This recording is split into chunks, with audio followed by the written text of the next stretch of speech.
Broadway ਤੁਹਾਡੇ विदेश जाने ਦੇ ਸੁਪਨਿਆਂ ਨੂੰ ਦੇਵੇਗਾ हकीकत ਦੀ उड़ान। नमस्कार दोस्तों, कनाडा की तरफ से जो न्यू रूल्स आए थे पोस्ट स्टडी वर्क वीज़ा को लेके, जो उन्होंने अनाउंस किया था कि वो हर एक स्टूडेंट को नहीं देंगे लेकिन सभी यूनिवर्सिटी ग्रेजुएट्स को देंगे।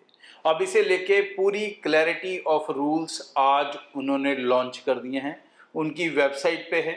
आप गूगल पे जाके लिखें कनाडा PGWP न्यू रूल्स, तो आपको लिंक मिल जाएगा जहां पर आप इसे डिटेल में समझ पाएंगे।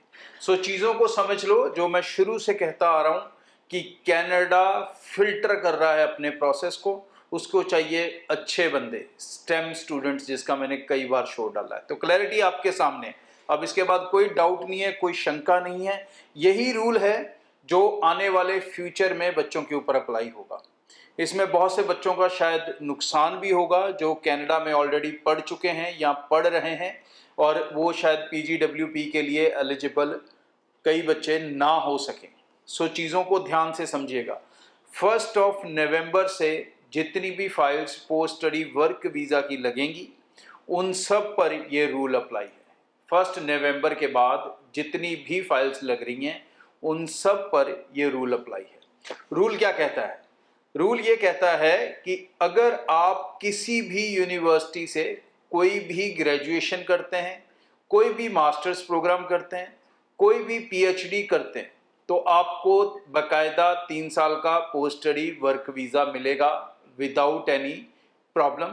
ओनली कंडीशन, आपको IELTS CLB लेवल 7 मतलब IELTS स्कोर 6 ईच साथ में देना होगा, अपनी कंप्लीटेड ग्रेजुएशन या मास्टर्स या PhD देनी होगी, और आप 3 साल का पोस्ट स्टडी वर्क वीज़ा ले सकेंगे 1 नवंबर या उसके बाद लगने वाली फाइल्स पे मैं कह रहा हूँ। और जो दूसरे बच्चे हैं, अगर आपने कोई भी और कोर्स किया है यूनिवर्सिटी से, कोई भी और कोर्स मतलब ग्रेजुएशन, मास्टर्स और PhD के अलावा कोई भी और कोर्स किया है, मान लो किसी ने डिप्लोमा ही यूनिवर्सिटी से कर लिया, क्योंकि बहुत सी यूनिवर्सिटीज़ हैं जो डिप्लोमास भी करवाती हैं, PG डिप्लोमास भी करवाती हैं, वोकेशनल कोर्स भी कराती हैं। तो ऐसा कोई भी और कोर्स आपने अगर यूनिवर्सिटी से किया है तो उन सब कोर्सेज के लिए आप अगर इस प्रोफेशन के अंदर आपका स्टडी होगी, जो लिस्ट उन्होंने दी है, तो ही आपको पोस्ट स्टडी वर्क वीज़ा मिलेगा। और साथ में आपको लेवल CLB 7 ही देना होगा अगर आप यूनिवर्सिटी में पढ़े हो, मतलब IELTS 6 ईच ही देना होगा चाहे आपने डिप्लोमा किया है। तो इस चीज़ को नोट कर लें, ये एक बड़ा चेंज उन्होंने कर दिया है। साथ में उन्होंने एक लिस्ट दे दी है अब उन प्रोफेशंस की, उन कोर्सेज की, उन ट्रेड्स की जिसके अंदर आप पोस्ट स्टडी वर्क वीज़ा ले पाएंगे।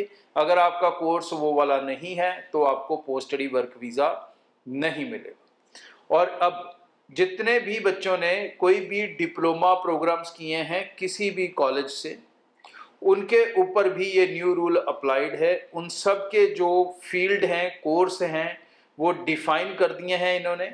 और यही जो कोर्सेज हैं, टोटल 966 कोर्सेज हैं, तकरीबन 966 कोर्सेज हैं जिसके अंदर पोस्ट स्टडी वर्क वीज़ा मिलेगा, बाकियों के अंदर नहीं मिलेगा। और ये जो पोस्ट स्टडी वर्क वीज़ा के कोर्सेज की लिस्ट है, इसे उन्होंने 5 पार्ट्स में डिवाइड कर दिया है। कौन से 5 पार्ट हैं? एग्रीकल्चर एंड एग्री फूड, इसे लेकर कोई भी कोर्स करते हो तो आपको पोस्ट स्टडी वर्क वीज़ा मिलेगा।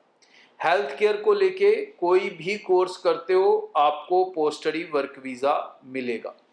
अगर आपका कोर्स स्टेम स्टूडेंट का कोर्स है, स्टेम कौन से हैं? Science, technology, engineering and mathematics. अगर इससे रिलेटेड आपका कोर्स है तो भी आपको पोस्ट स्टडी वर्क वीज़ा मिलेगा।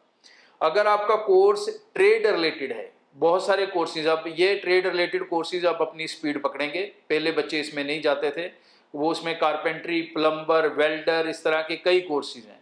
अगर आपके कोर्सेज ट्रेड रिलेटेड हैं तो भी आपको पोस्ट स्टडी वर्क वीज़ा मिलेगा। और अगर आपके कोर्सेज ट्रांसपोर्ट रिलेटेड हैं तो भी आपको ये पोस्ट स्टडी वर्क वीज़ा मिलेगा। तो मतलब बिजनेस कोर्स वाले सबसे ज़्यादा रिस्क पे जा चुके हैं इस समय। सबसे ज़्यादा बच्चे भी बिजनेस कोर्स में जाते थे, बच्चे नहीं हटते थे, बहुत बार मैंने पहले भी शोज में बोला था।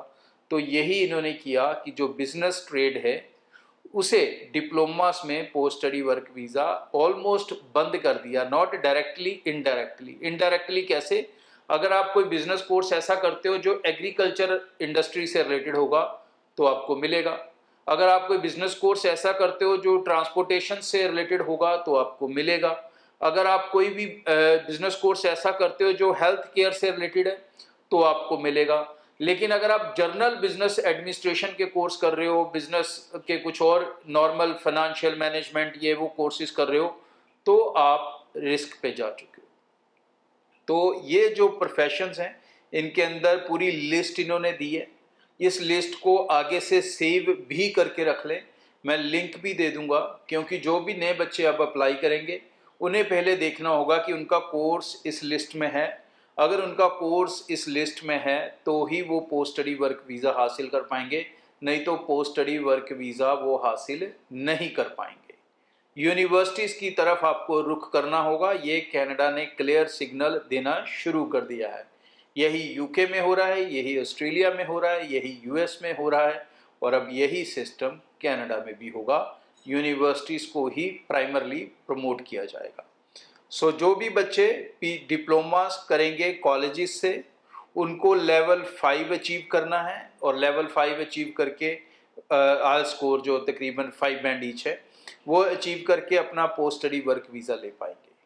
तो आइल्स आपका एक मैंडेटरी पार्ट हो गया, या फ्रेंच आपका एक मैंडेटरी, फ्रेंच मैंडेटरी नहीं है लेकिन आइल्स और इंग्लिश के आइल्स या फ्रेंच के एग्ज़ाम के बीच में ऑप्शन है, आप दोनों में से कुछ भी कर सकते हो। तो ये अगर आपने किया है तो ही आप वर्क परमिट ले सकेंगे। मतलब सिंपल शब्दों में अगर मैं क्लैरिटी दूं, जो स्टूडेंट किसी भी तरह की डिग्री कर रहे हैं, बैचलर, मास्टर्स, पीएचडी, सबको सभी डिग्रीज के अंदर वर्क परमिट मिलेगा। मतलब कॉमर्स वाले स्टूडेंट अब सिर्फ डिग्री करने जाएं। दूसरे जो डिप्लोमा प्रोग्राम्स हैं, अगर वो डिप्लोमा प्रोग्राम्स इनमें से जो इन्होंने 5 ट्रेड दी हैं अगर उससे रिलेटेड है, transport, trade, stem, science, technology, engineering, mathematics, health care और एग्रीकल्चर, अगर इससे रिलेटेड है तो आपको पोस्ट स्टडी वर्क वीज़ा मिलेगा। Otherwise post study work visa अब हर डिप्लोमे में मिलना बंद है। सो जो बच्चे पढ़ रहे थे वहाँ पे उनमें से काफ़ी बच्चों को नुकसान होगा, ये साफ दिख रहा है इस सिस्टम के ज़रिए। या उन बच्चों को और स्टडी लेनी होगी और ऐसे कोर्सेज करने होंगे जिनके अंदर वो फ्यूचर में फिर जाके पोस्ट स्टडी वर्क वीज़ा ले सकें, शायद यही ऑप्शन उनके पास बचा है। या उनको अपने डिप्लोमास को क्रेडिट ट्रांसफ़र करके यूनिवर्सिटी में जाके अपनी डिग्रीज को कंप्लीट करना होगा, खासकर वो बच्चे जिन्होंने बिजनेस के डिप्लोमास किए हैं। तो ये चेंजेस कनाडा की तरफ से क्लियर हो चुकी हैं। बच्चों के लिए पूरा रास्ता खुल चुका है, उनके पीआर का रास्ता खुल चुका है, उनके पोस्ट स्टडी वर्क वीज़ा का रास्ता खुल चुका है। बट अब ये रास्ता वो नहीं है जिस पे आप पहले चलते थे। ये नया रास्ता है, नया सिस्टम है, नए रूल्स हैं, इसी के हिसाब से चलेंगे तो ही आप कनाडा में सक्सेसफुल होंगे, अदरवाइज सिर्फ परेशान होंगे।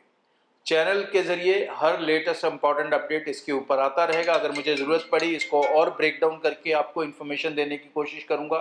लेकिन फ़िलहाल जो भी बच्चे स्टडी वीज़ा अप्लाई कर रहे हैं, जो भी कोर्स उनका कंसल्टेंट बता रहा है उसमें आंखें बंद करके अप्लाई ना करें।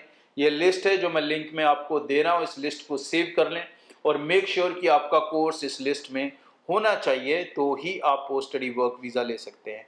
या फिर आप कोई भी डिग्री करने जाएं किसी भी यूनिवर्सिटी में तो भी आप डिग्री करके वर्क परमिट ले सकते हैं। आज के लिए इतना। चैनल को सब्सक्राइब ज़रूर कर लें क्योंकि यहाँ पर आपको दी जाती है factful and right information. Thank you. Broadway ਤੁਹਾਡੇ ਵਿਦੇਸ਼ ਜਾਣ ਦੇ ਸੁਪਨਿਆਂ ਨੂੰ ਦੇਵੇਗਾ ਹਕੀਕਤ ਦੀ ਉਡਾਨ।